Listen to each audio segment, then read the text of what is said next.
आज भी इस पर्वत पर निवास करते हैं श्री राम भक्त हनुमान जी।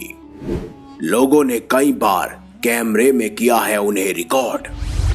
आप देख रहे हैं मिस्टीरियस हिंदू। तो चलिए अब करते हैं ज्ञान की बात। वीडियो में आगे बढ़ने से पहले हमारे चैनल को सब्सक्राइब अवश्य करें और बेल आइकन जरूर दबाएं ताकि ऐसी ही रामायण और महाभारत से जुड़ी हुई गाथाएं, किस्से, कहानियां आपको जानने और सुनने को मिलती रहे।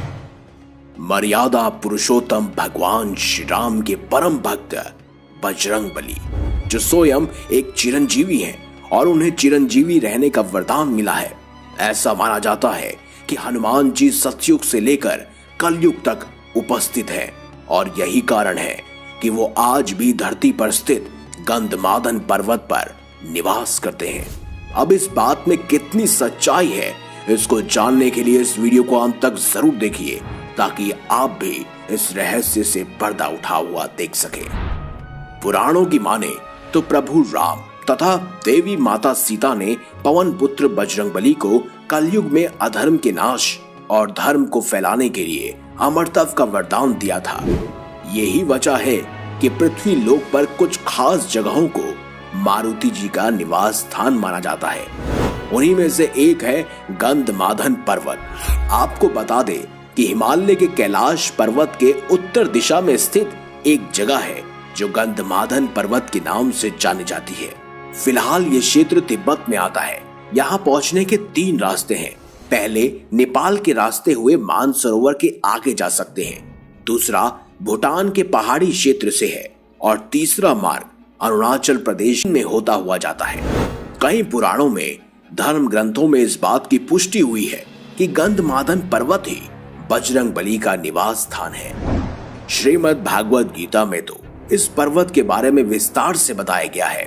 वेद व्यास रचित महाभारत में भी इस पर्वत का उल्लेख मिलता है, जिसमें पांडवों और पवन पुत्र हनुमान जी की भेंट के बारे में जानकारी दी गई है। आखिर पवन पुत्र हनुमान जी ने पूरी धरती पर सिर्फ और सिर्फ गंधमादन पर्वत को ही अपना स्थान क्यों चुना? तो इस बात का जवाब हमें श्रीमद् भागवत पुराण में मिलता है। अगर इस ग्रंथ की माने तो भगवान राम धरती से वैकुंठ को प्रस्थान कर रहे थे, तभी प्रभु ने हनुमान जी को धरती पे ही रहने का आदेश दिया और अपने प्रभु की इच्छा अनुसार पवन पुत्र बजरंगबली ने ऐश्वर्य शक्ति से युक्त गंधमादन पर्वत को अपना निवास स्थान चुना। वहां अपने अज्ञातवास के समय सभी पांडव हिमवत पार करके गंधमादन पर्वत के पास पहुंचे थे। कुंती पुत्र भीम ब्रह्म कमल लेने के लिए इस पर्वत पे आए थे, जहां उन्होंने हनुमान जी को लेटे हुए देखा। भीम ने बजरंगबली को हटने के लिए कहा, लेकिन अंजनी पुत्र वहां से नहीं हटे। उन्होंने उल्टा भीम से ही उनके चरण पीछे करने के लिए कहा।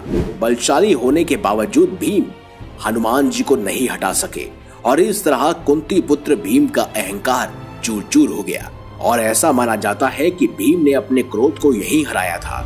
कैलाश की उत्तर दिशा के अलावा दक्षिण के रामेश्वर में भी एक गंधमादन पर्वत है। इस जगह से मारुति जी ने समुद्र पार कर लंका पहुंचने के लिए छलांग लगाई थी। वहीं इंद्रलोक में जाते समय अर्जुन को हिमवंत और गंधमादन को पार करते हुए बताया गया है। गंधमादन अपने आप में ही बहुत खास है।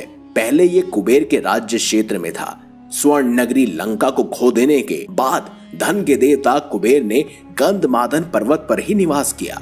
यहाँ बजरंगबली से पहले भी कई महापुरुष रह चुके हैं। ये वही स्थान है जहाँ महर्षि कश्यप, कृपाचार्य, अश्वत्थामा, ऋषि व्यास, विभीषण, बाली और परशुराम जी ने तप किया था।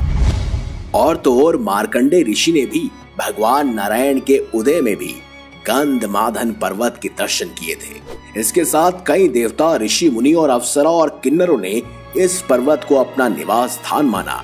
ये सब वहां निर्भीक होकर विचरण करते हैं। अब ये भी जान लेते हैं कि गंधमादन पर्वत का नाम आखिर कैसे पड़ा। इसके पीछे एक रोचक कथा है। धर्म ग्रंथों के अनुसार इस पर्वत पर कई तरह की जड़ी बूटियां और वनस्पति हैं, जिससे ये पूरा वन सुगंधित रहता है। इसी के चलते इस पर्वत का नाम गंधमादन रखा गया। समेरु पर्वत के चारों तरफ में इसे गंधजन पर्वत के नाम से जाना जाता है। आपको बता दें कि गंधमादन पर्वत के शिखर पर किसी भी वाहन से नहीं पहुंचा जा सका है। और तो और इस पर्वत पर कोई भी बुरी आत्मा नहीं पहुंच सकती, क्योंकि पापियों का यहाँ रहने वाले विशाल सर्प कीड़े मकोड़े डस लेते हैं। इतना ही नहीं, गंधमादन के पास बहुत सी छोटी स्वर्ण मणि और मोतियां भी चमकती हैं। इस पर्वत पर मानव जीवन की अवधि 11,000 वर्ष बताई गई है। यह विशाल पर्वत शिखर अमृत और अक्षय आनंद भूति का अस्तित्व है। और गंधमादन पर्वत पर एक भव्य मंदिर भी बना हुआ है, जिसमें बजरंग बली के साथ साथ प्रभु श्री राम आदि की मूर्तियां भी विराजित है।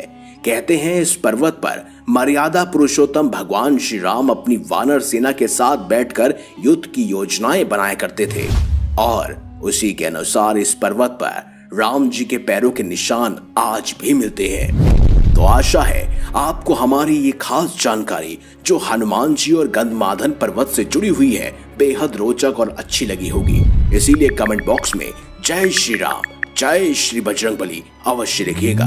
वीडियो अगर आपको अच्छी लगी है तो लाइक कीजिए, हमारे चैनल को सब्सक्राइब कीजिए और ज्यादा से ज्यादा शेयर भी कीजिए। मिलेंगे अगली बार एक नई खास वीडियो के साथ। अब तक के लिए देखते रहिए संपूर्ण ज्ञान का केंद्र बिंदु मिस्टीरियस हिंदू।